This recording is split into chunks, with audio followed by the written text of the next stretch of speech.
袖珍手电筒能有多小？它们的功能又会有哪些？未来还有需要它们的时候吗？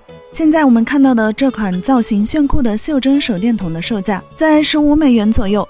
它是一款非常迷你的小型手电筒，可在多种情况下使用，从自行车坐杆到水管工的口袋，重量仅为24克，在恒定模式下可持续使用 6.5 个小时，在频闪模式下可持续使用18小时。这大概是夏天最受欢迎的户外工具之一。酷热的夏天，在户外活动的时候，穿上这件降温背心，那绝对是一件非常舒适的事情。而它不仅仅是一件非常有趣的配件，它们可以在打开后3秒内让你降温，将温度迅速降至25度。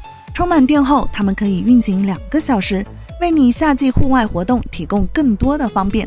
而它的售价是在130美元左右，你认为这样的价格合理吗？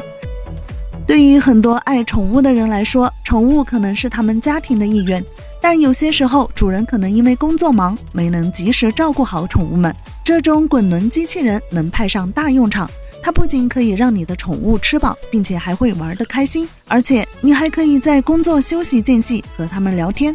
该机器人配备了人工智能算法，可以识别你的宠物，并在指定的时间内给它们食物，甚至可以跟它们互动。